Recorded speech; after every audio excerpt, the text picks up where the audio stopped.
Story 1. Background. It's been a couple years since I worked at Walmart. I was an external hire, which means I was hired in as an assistant manager with no prior Walmart experience. Over the years that I worked there, I worked the front end, electronics/toys/photo, and finally the new grocery home shopping previously called Walmart To Go. So I know the store and its employees and have a pretty good rapport with all of them. A customer walks up to me and is already huffy and red-faced.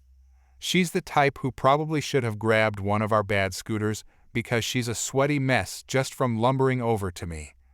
Well, we will call her Karen. Karen, you need to come with me. One of your boys isn't helping me at all. Me. That doesn't sound good. Okay, it should be noted that I'm a no-nonsense type of manager. All I ask of my subordinates is to do your job the best you can, and I'll protect you from the rest of the nonsense. So, most of my folks do their job and do it well while I'm there. So she takes me down a couple of aisles until she spots this guy in, you guessed it, tan shorts and a navy blue polo.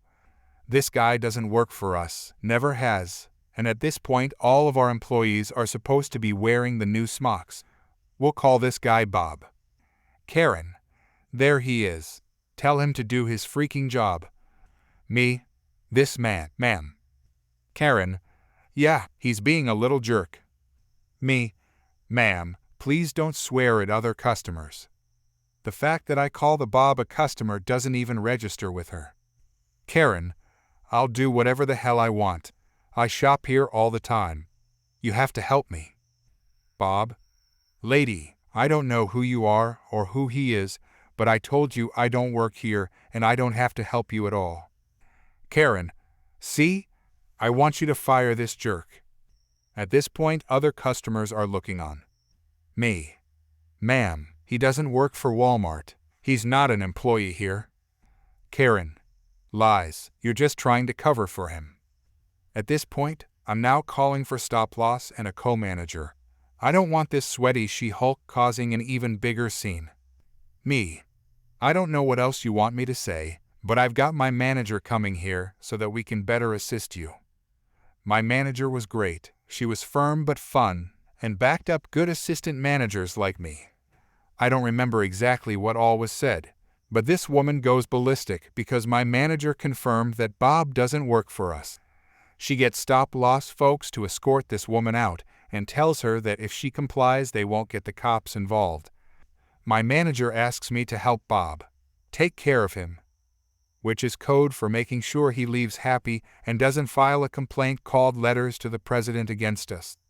I take the guy to the service desk and give him a $1.25 gift card and personally ring up his items, use the $1.25 gift card, and he still has some money on the card left over.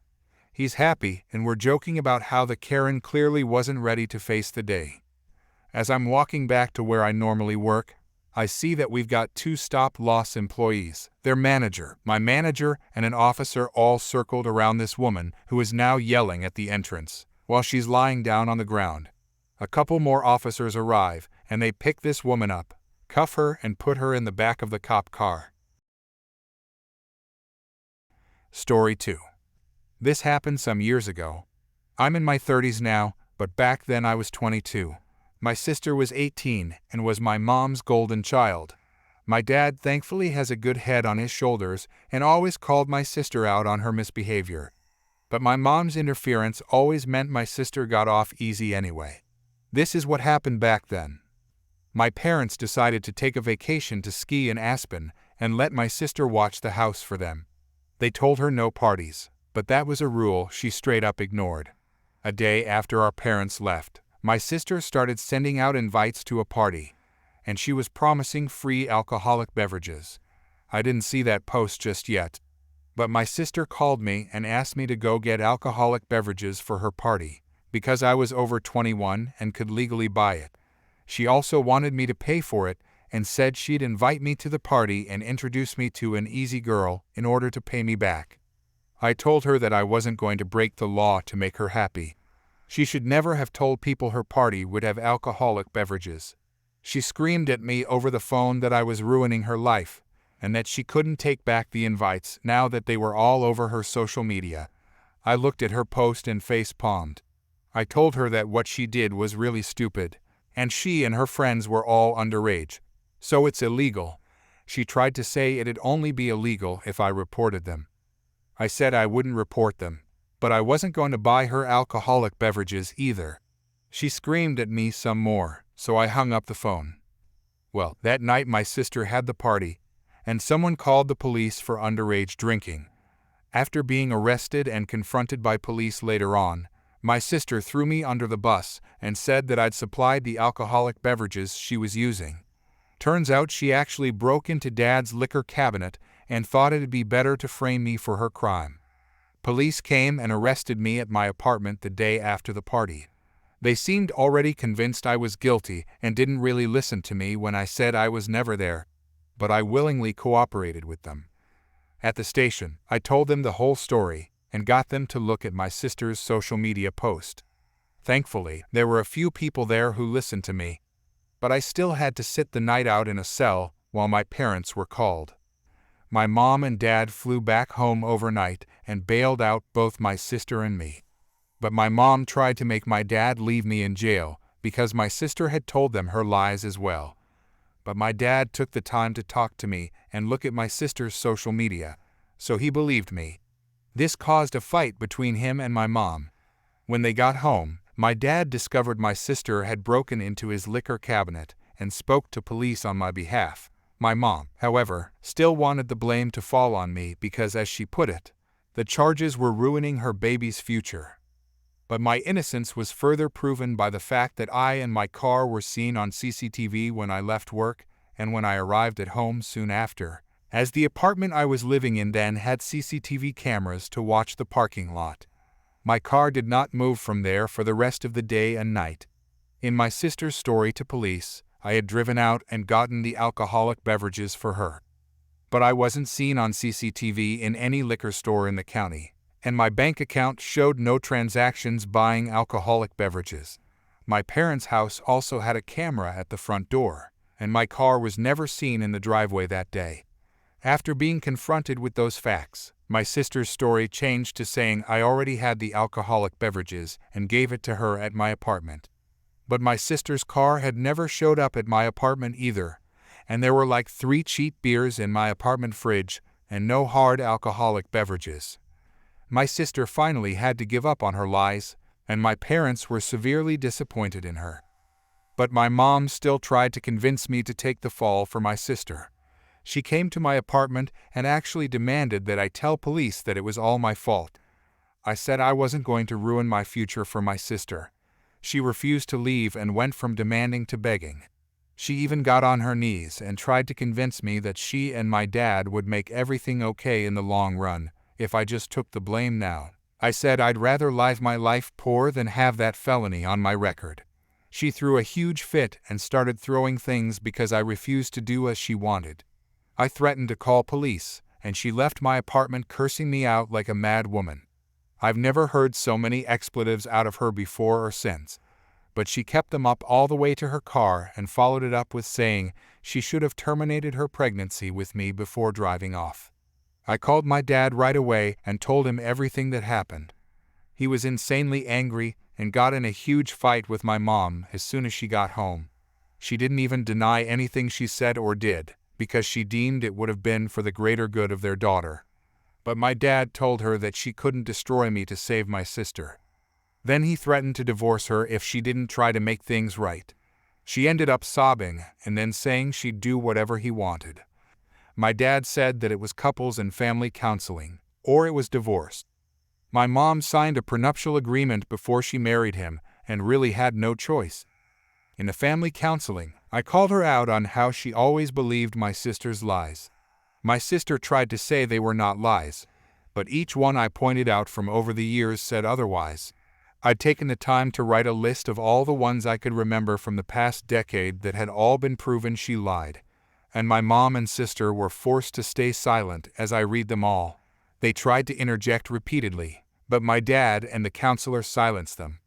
My sister, now proven beyond a doubt to be a liar and a manipulator, just shut down and refused to say anything more to the counselor. And my mom finally apologized to me.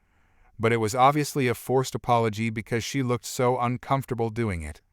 I told her that her apology was very fake, and after so many years of favoritism, the damage was already done. My relationship with her never really recovered because she was convinced I was guilty no matter what was said until my sister admitted the truth, and then wanted me to pretend to be the guilty one anyway to protect her favorite child. But nothing went her way, so she just went back to crying about it. When my sister went to court, my mom pleaded with the judge to go easy on my sister for the charges of underage drinking and giving other underage people alcoholic beverages, as well as attempting to frame me for her crime. She also resisted arrest when the police came and shut down the party. She was very intoxicated when it happened. They kept her in a cell overnight to sober up, and then she told police I'd been the one to provide the alcoholic beverages. My mom's begging, along with the relentless lawyer my parents hired, got the judge to cut a deal, provided my sister plead guilty, which she did not want to do. But her lawyer highly recommended she take said deal to avoid jail time, because there was no other way of keeping her from getting a felony on her record. My sister's lawyer used the fact that the alcoholic beverages had not been bought that day, but rather had already been in the house long before the party happened to help lessen the charges. My sister's social media had also been completely deleted by her as soon as she was able to in order to hide the post. The judge just wanted the case over with, so my sister got off with a huge fine that our mom paid most of out of her own pocket, and a couple years probation. She was also made to get therapy too by our dad. She's never really showed actual remorse for what she did though, and only had animosity for me, no matter how in the wrong she was.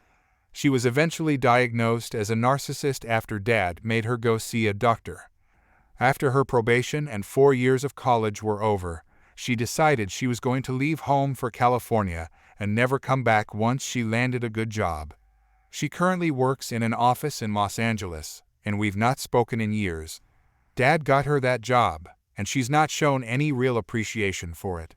Even my mom has given up on her ever coming home for the holidays and us being a family again.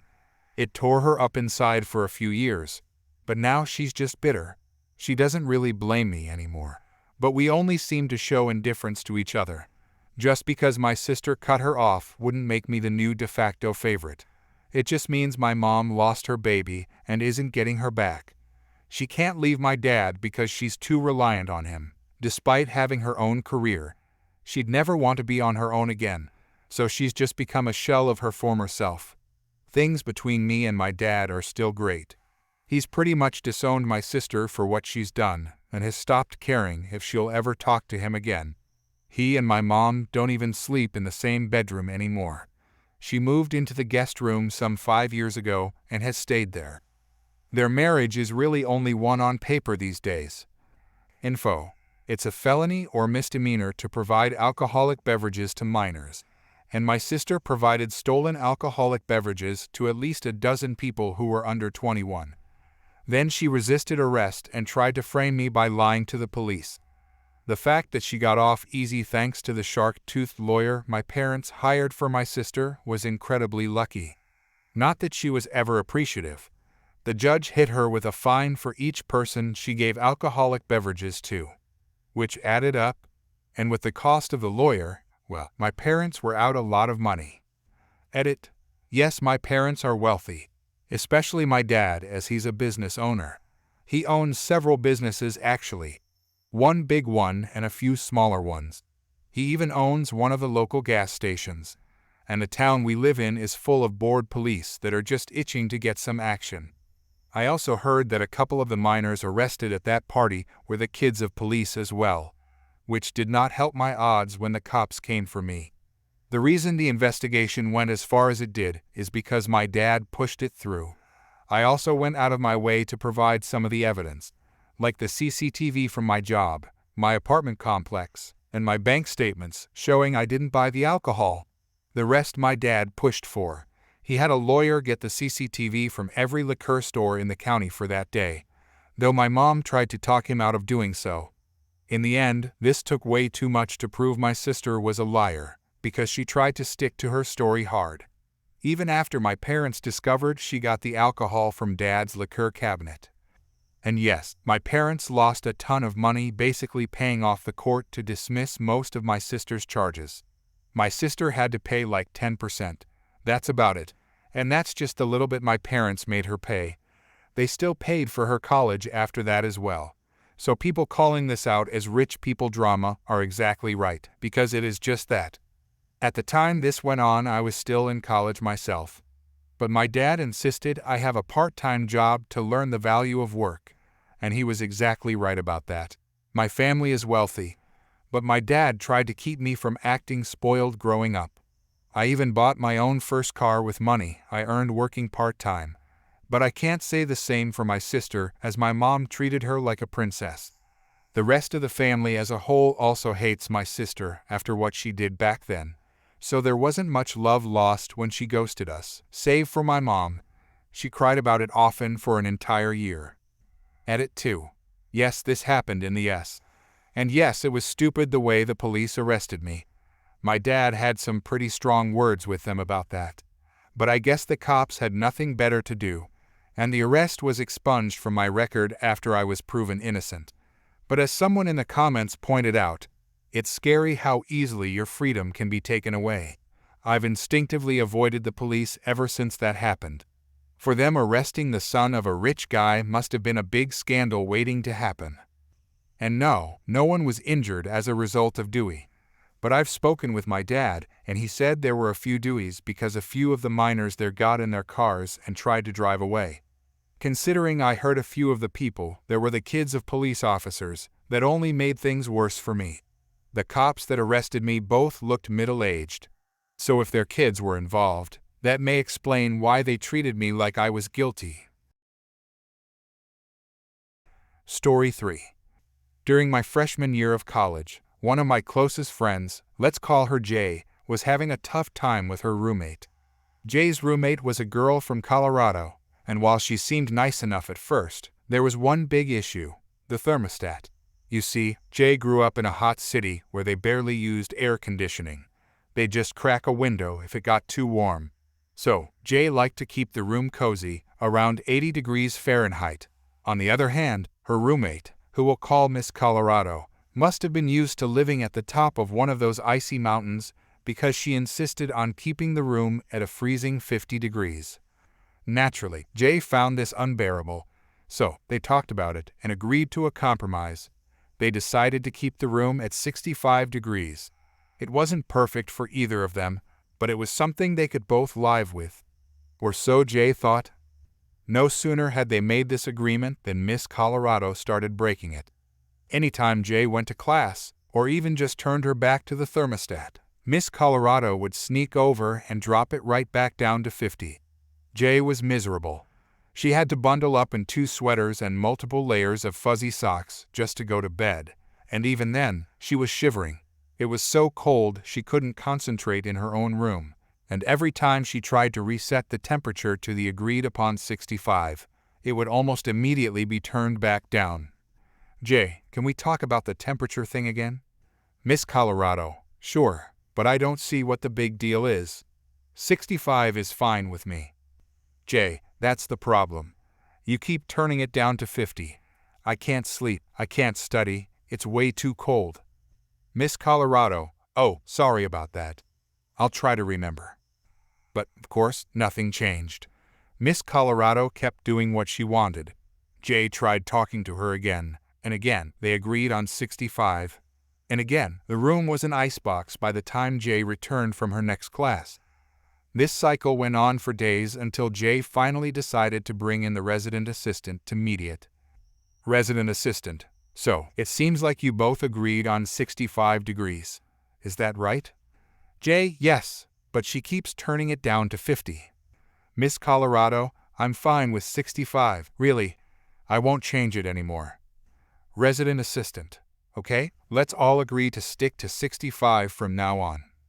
For about half a day, things were fine. But as soon as Jay went to bed that night, the temperature was right back down to 50. By this point, Jay had had enough. She asked to meet with the head of the dorm. Dorm head, I'm going to be very clear.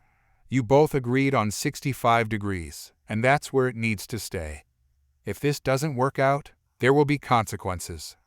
Miss Colorado, absolutely, 65 is fine. No problem at all. Jay, I just want to be able to live in my own room without freezing. Miss Colorado, I understand, I really do. But again, nothing changed. It was like talking to a brick wall.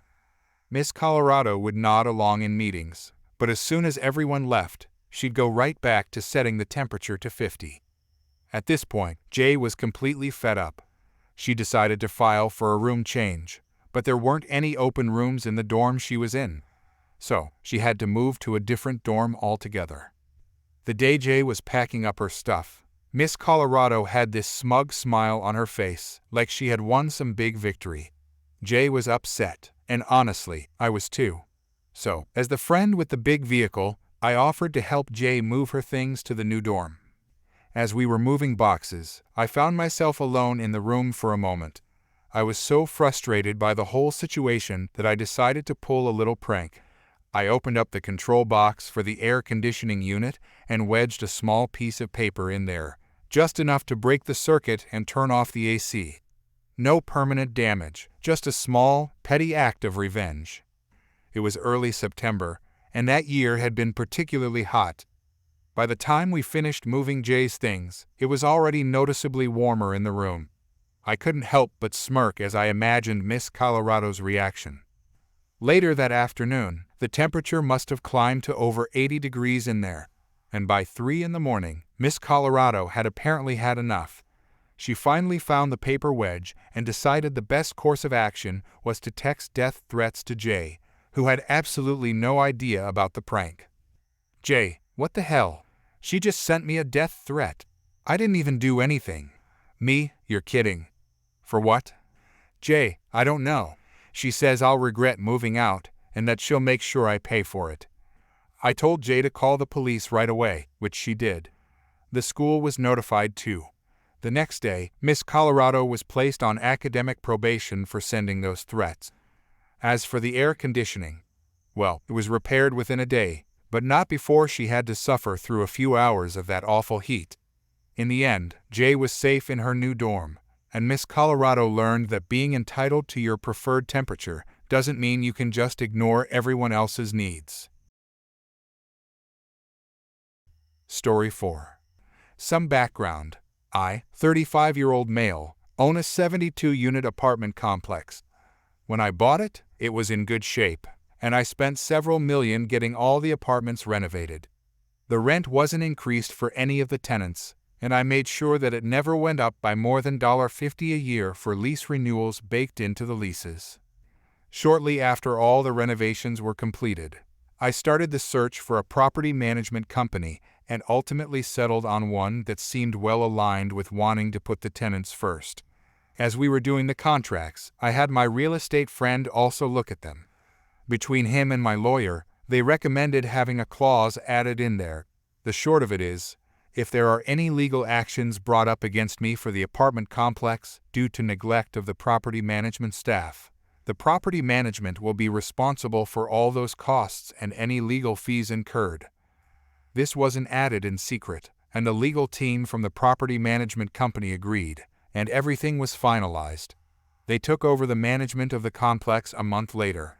I was fairly hands-off and only visited the site every 3-4 months. Other than that, I'd have the monthly updates sent to me by the manager on site.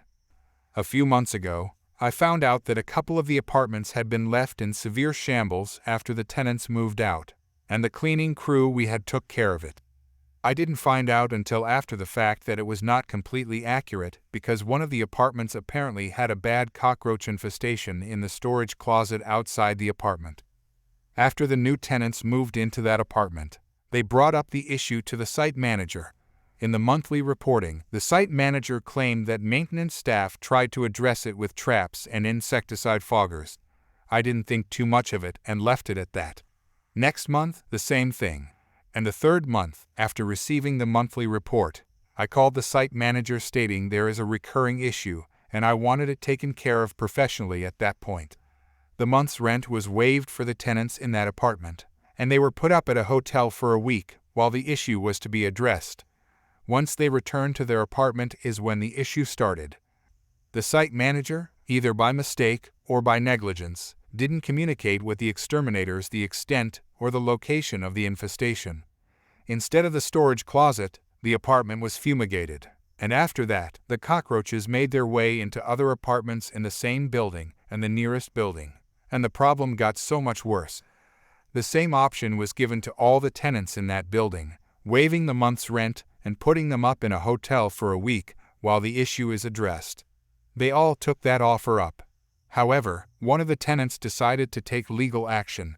While I wasn't happy about it, I understood where they were coming from, having their lives disrupted by something that should have been addressed properly to start. As we were in the midst of negotiating with them during mediations, my lawyer reminded me of the clause with the property management company and suggested we give them what they want. That is where I started my nuclear revenge. I had the rest of the tenants from the 2 impacted buildings be told anonymously that one of the tenants had filed a lawsuit for the damage, and they should do the same by getting in on it. Through the mediation, I pretended to be outraged at the whole matter. The negotiations started at 3 months of free rent, but ultimately, we all settled on 1 year of free rent for all those tenants. Overall, that came out to 16 apartments with rent averaging from $1,700 monthly that the property management had to pay for due to the negligence of the site manager, equaling roughly $325,000 in just the lost rent they had to pay for.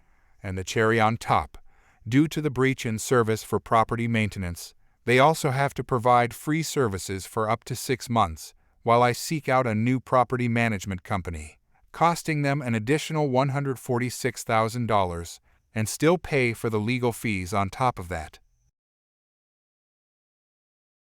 Story 5.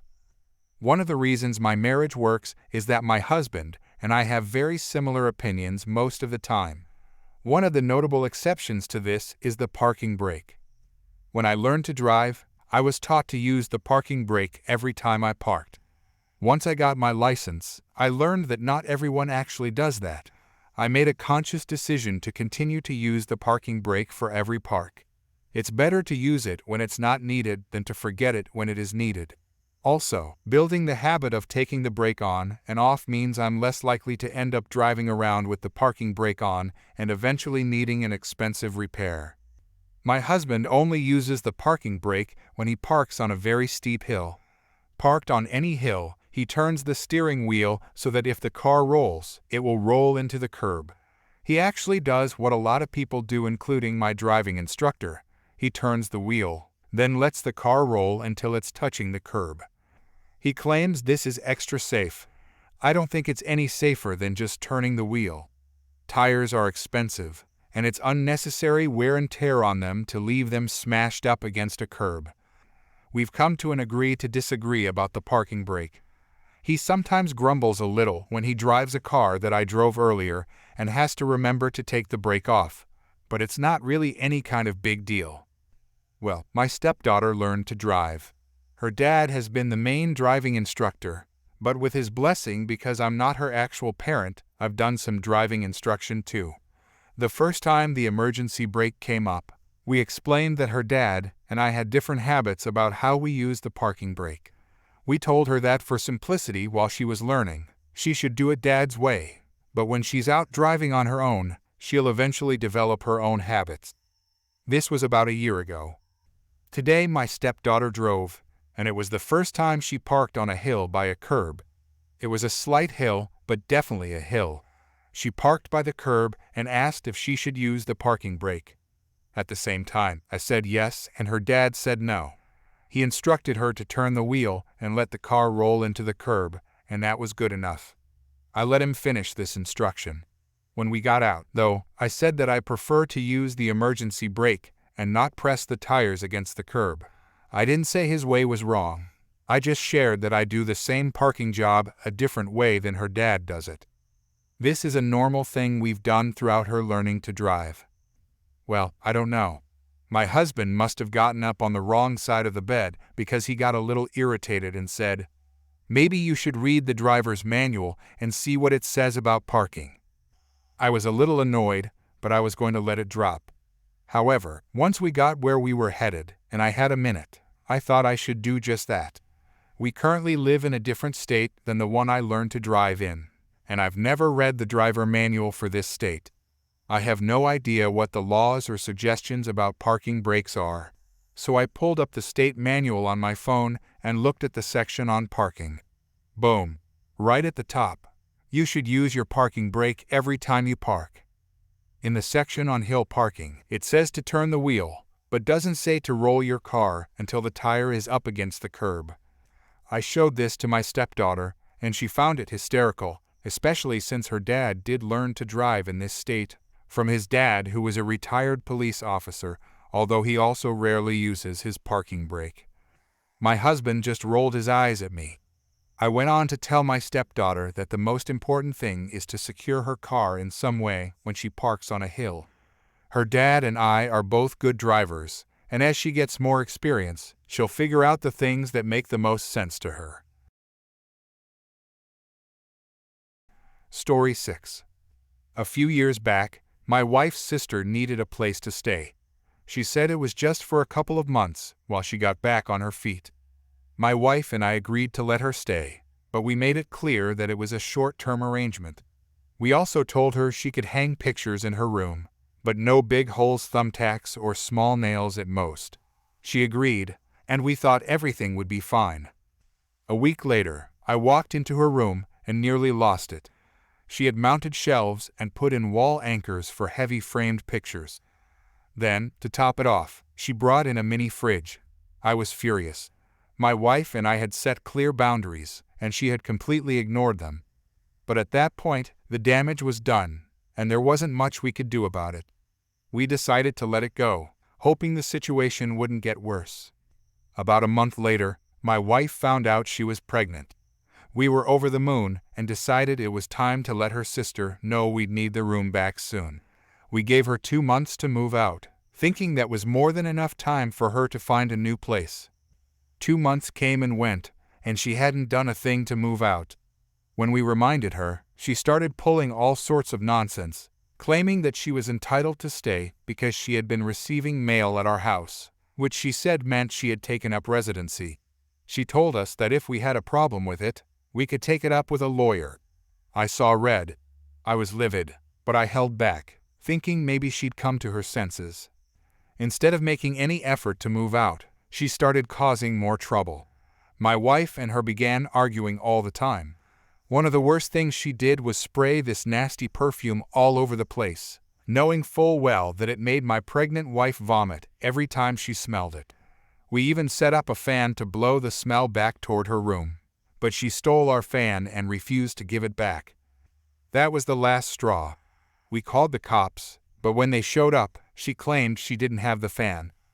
Then, she tried to get me in trouble by saying I had guns in the house, hoping to turn the cops against me. But I had all my firearms properly stored in a safe, and the cops took my side. They basically told her to quit causing trouble, but she didn't seem to care. This is where I decided to get petty. If she was going to be a pain, I'd make it just as difficult for her. I went out and bought a bunch of storage totes. I packed up every pot, pan, eating utensil, cooking utensil, plate, and cup we had in the kitchen. Then, I put master locks on the totes so she couldn't get to any of it. But I didn't stop there. I took the water cooler and the jugs of water and moved them into our bedroom, along with the coffee pot, microwave, and toaster. My wife wasn't thrilled about the extra hassle, but it made me happy knowing that my sister-in-law couldn't make any food or even get a drink without coming to us first. She tried to act tough at first, but it didn't last long. Without access to the kitchen, she started to realize just how hard it was going to be to live there. She couldn't cook, couldn't make coffee, and had to go out every time she wanted something to eat. It was only a matter of days before she decided to pack her things and leave. When she finally left, it was like a weight had been lifted off our shoulders. We didn't have to deal with her drama anymore, and we finally had our home back to ourselves. My wife was relieved, and so was I. It wasn't the most mature way to handle things, but at that point, I didn't care. She had crossed every line, and I wasn't about to let her walk all over us anymore. In the end, my petty revenge worked, and we got our peace back. Sometimes, you've gotta fight fire with fire, especially when dealing with someone as entitled as her.